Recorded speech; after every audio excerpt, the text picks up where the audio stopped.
Meus amigos e minhas amigas, sejam muito bem-vindos a mais um episódio do podcast Vozes do Futuro, Ideias que Libertam. Esta é uma realização da Fundação Francisco Dornelles. Eu estou muito contente por você estar aqui conosco, assistindo mais um episódio.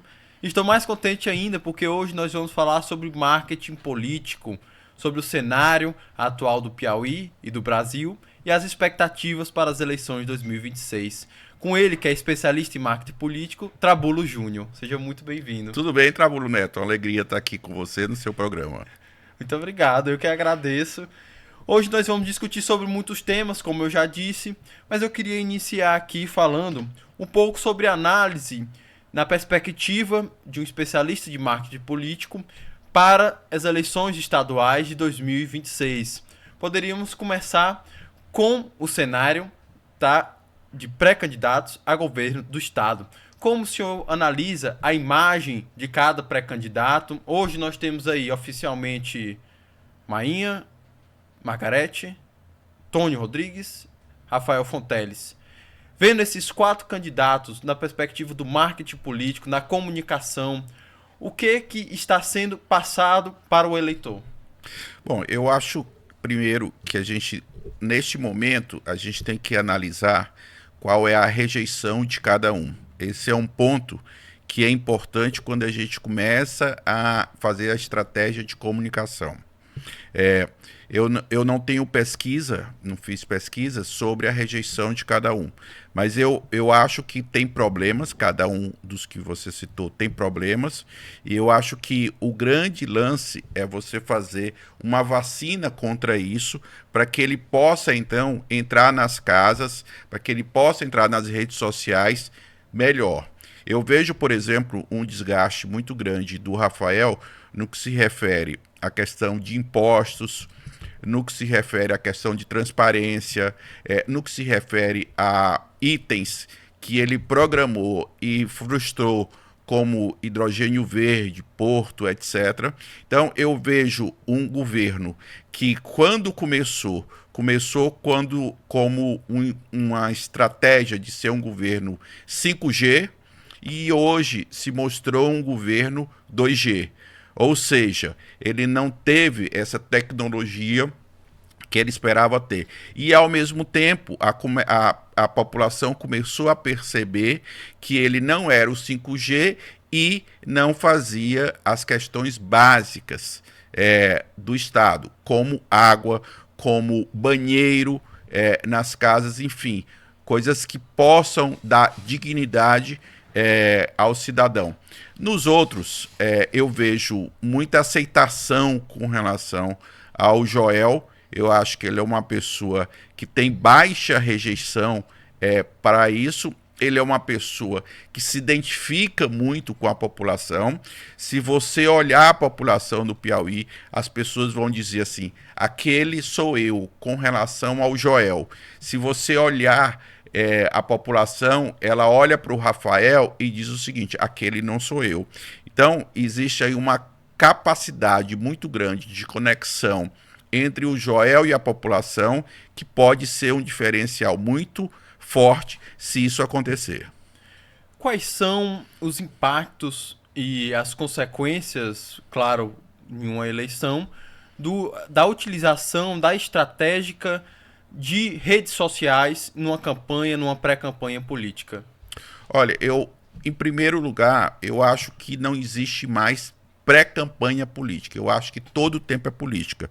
A pessoa é eleita ou ela é derrotada, ela não pode mais parar. Isso daí tem que manter a chama acesa. Então, o político hoje, ele vive todo o tempo em campanha.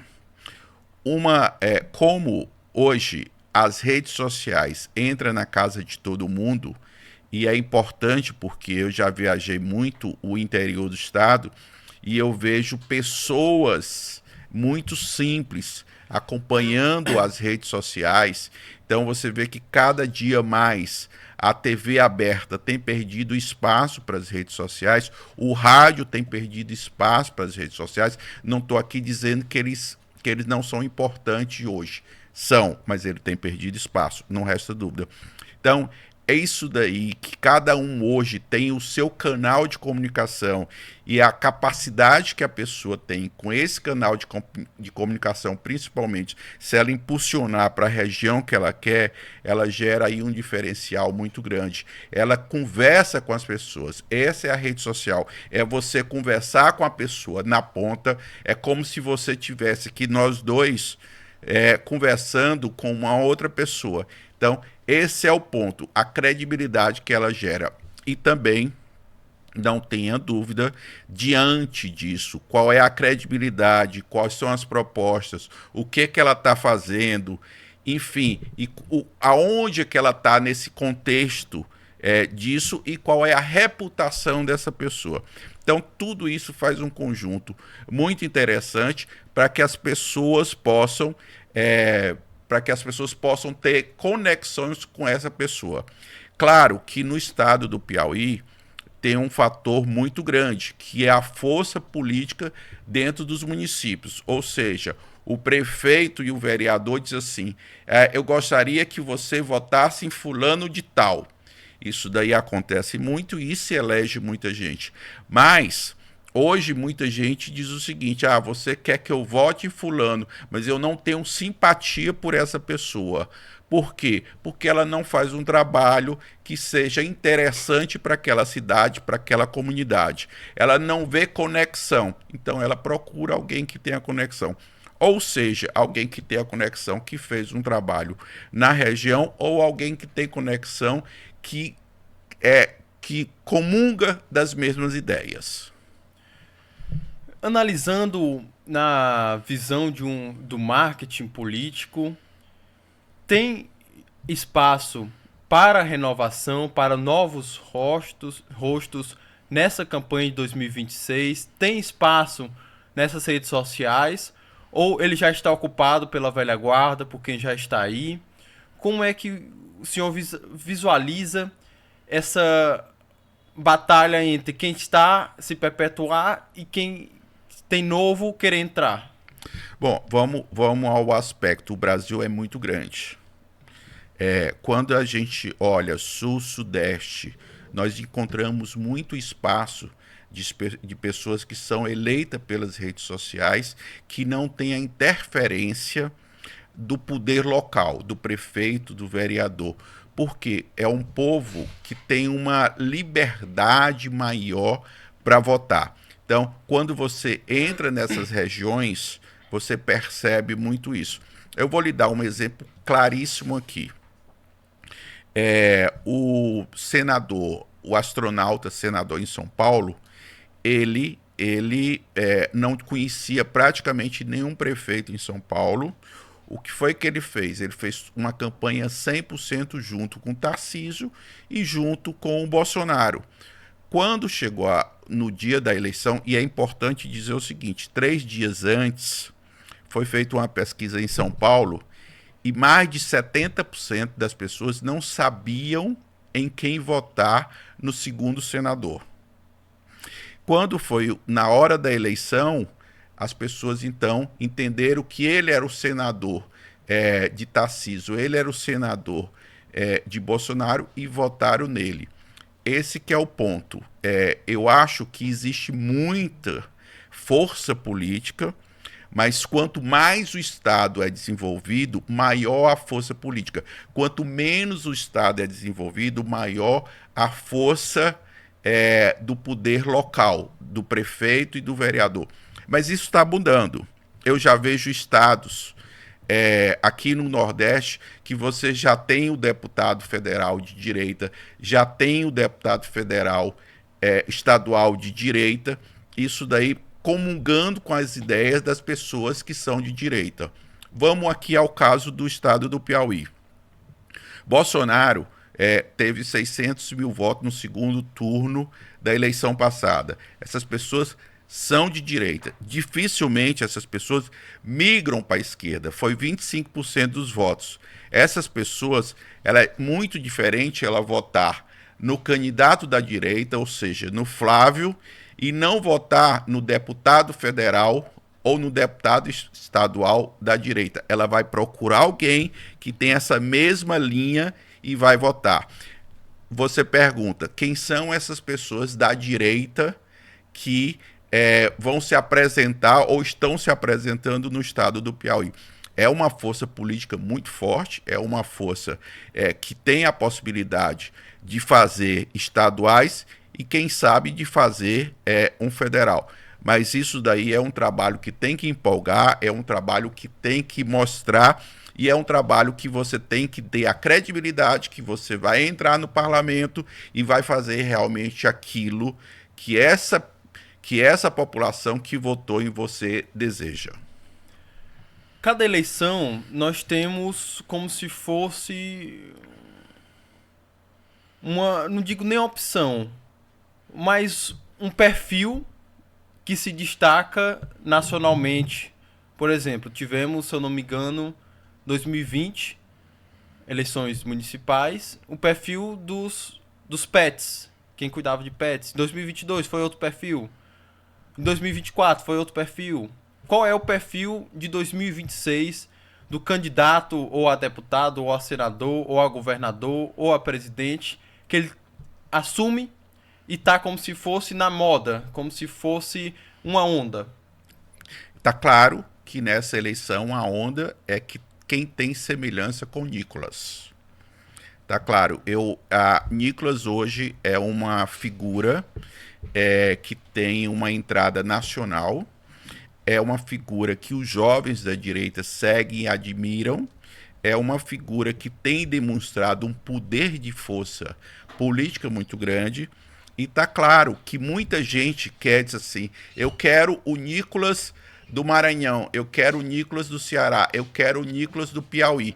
Por exemplo, não tenha dúvida que a imagem do André lá no Ceará é muito ligado à imagem do Nicolas. Então eu vejo como hoje quem fura a bolha, quem tem condições, são novos Nicolas nos seus estados.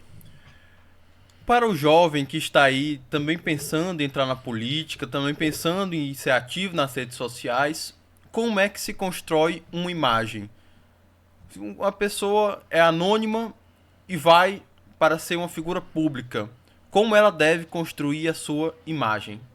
Ela tem que ter opiniões, isso é uma questão forte. Ela tem que falar com a população, que ela é preparada, ela tem que falar com a população que essas opiniões viram realidade quando ela foi eleita. O que hoje acontece vários políticos vão para a televisão, vão para o rádio, vão para redes sociais, dizem uma coisa na época da campanha, mas na votação da Câmara ou do Senado, elas não votam de acordo com a maioria dos seus eleitores. Isso gera um desgaste e gera um desgaste forte dentro da política. O que o eleitor está procurando? O eleitor está procurando alguém que tenha opiniões igual a ele, mas que, sendo eleito, defenda isso daí. Então a pessoa tem que gerar uma linha de credibilidade muito grande nesse processo. A outra coisa, ela tem que ter coragem de dizer a verdade, né? Você vê, por exemplo, hoje, muitos deputados e senadores não falam mal do Supremo. Por quê? Porque eles têm medo, né? E hoje a população diz o seguinte, olha, eu preciso de gente que tenha coragem, que faça a mudança que nós queremos. Então, ter ideias, ter projetos, ter credibilidade, ter coragem. Na política, nós sabemos que narrativa significa muito. É um pilar que define campanhas e define personagens. Como é que na política um candidato, uma figura, enfrenta narrativas ou cria narrativas? Como é que você faz para vencer essa guerra de narrativas e sair com a opinião popular dizendo fulano é o que está certo? Isso daí é uma questão muito delicada. Eu vou explicar. Vamos aqui o caso do estado do Piauí, né? A grande maioria da comunicação aqui recebe verbas públicas. Então, como ela recebe verba pública, ela é dirigida, entre aspas, pelo poder público. Então, ela mostra o posicionamento do governador e do seu secretário como o posicionamento mais preparado que existe para a população. Ao mesmo tempo, nós sabemos que isso não é verdade, né? Que você tem um governo extremamente desconectado da população, um governo que não é transparente com a população, um governo que olha muito mais para o corpo dele do que para a população. Então, é difícil, não é fácil mostrar isso para a população, porque ela é bombardeada pela televisão diariamente, ou pelas rádios, ou pelos portais ligados a ele, e, ao mesmo tempo, ela não tem uma oposição que mostre isso com clareza. Então, é um processo difícil, mas hoje as pessoas começam a entender quando elas começam a comparar, e principalmente quando ela começa a ver a realidade. Então, às vezes você tem a sensação de que a saúde pública funciona, mas quando você vai precisar da saúde pública, você vê que ela não funciona. Você tem a sensação de que a educação para seus filhos funciona, mas quando você vai colocar seus filhos no colégio, não tem a mesma qualidade que você imagina que viu na televisão. Então, tem um fator que é essencial. Às vezes a propaganda também, ela não consegue modificar a realidade, porque as pessoas entendem que a realidade ela é diferente do que viu na propaganda. Então, sim, quando você exagera na propaganda, há uma rejeição de que o corpo, de que as pessoas veem isso. Então, por exemplo, existe um caso aqui, o caso do hidrogênio verde, foi muito falado do hidrogênio verde, etc. E as pessoas estavam precisando de água para beber. Então, qual é o ponto? Existiu aí uma rejeição muito forte. Isso é que a narrativa ela tem que ter uma construção da verdade. E às vezes a narrativa ela é feita da construção da ilusão. Então, quando ela é feita da construção da ilusão, ela entra aí num processo de falta de credibilidade. E ela entrando nesse processo de falta de credibilidade, é muito fácil derrubar a narrativa. Estamos chegando aqui próximos ao fim, mas eu vou abrir aqui mais uma pergunta para finalizarmos. Em relação às crises, como políticos, como figuras públicas, passam por muitas crises de imagens, às vezes mentiras, às vezes por verdades. Como no marketing político você pode administrar uma crise a depender do nível dela, do grau dela, para passar, às vezes, a verdade, ou então uma situação de melhor a imagem do candidato ou da figura pública? Bom, crise não é uma receita de bolo. Cada crise é um tipo de crise. O que eu posso dizer? Eu posso dizer que a gente tem como evitar crises. Então, quanto mais cedo você detectar uma crise, você tem como trabalhar essa crise. Tem crises que não adianta mais trabalhar. A do Vocaro, qualquer especialista em marketing que for pegar a imagem do Vocaro agora não vai conseguir reconstruir a imagem dele. Então, crises, cada uma tem um tipo, mas o que a gente pode dizer é que a gente tem que ter a capacidade de enxergar aonde essa crise pode chegar e trabalhar para que ela não chegue desse tamanho. Agora, conviver com crise, todo político vai conviver. Por quê? Principalmente num país polarizado como hoje. Então, se você é de direita, você aí tem todo um tanque de guerra da esquerda lhe jogando. Se você é de esquerda, você tem todo um tanque de guerra da direita lhe jogando. Então, hoje, a crise faz parte da vida política. Mas qual é o ponto? O ponto é que você tem que falar para o seu público, para o seu eleitor. você tem que falar para a sua aldeia no sentido de dizer o seguinte: eu estou fazendo o melhor trabalho por as pessoas que eu acredito e por as pessoas que acreditam em mim. Mas crise, cada caso é um caso. Tem como evitar? Tem como evitar. Mas quanto mais cedo você trabalhar, melhor. Eu, por exemplo, trabalho com algumas pessoas com relação a crises. Crise é uma coisa que é interessante. Não é só a estratégia, ela também é uma questão de intimidade com a pessoa, porque você termina virando o psicólogo da pessoa, você termina virando, enfim, uma pessoa que precisa acalmar a mente dessa pessoa para que possa conviver, para que possa sair dessa crise.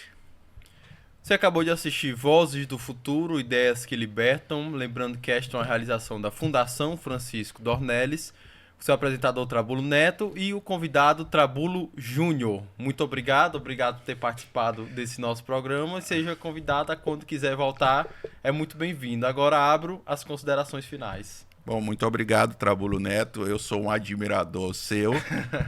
Eu sei que você tem um trabalho muito grande com o público da direita. Eu conheço muito a sua personalidade, eu conheço muito a sua vontade de mudar, eu conheço muito a sua coragem e quero dizer para você e para os telespectadores que você é um rapaz que tem um futuro político brilhante. Obrigado.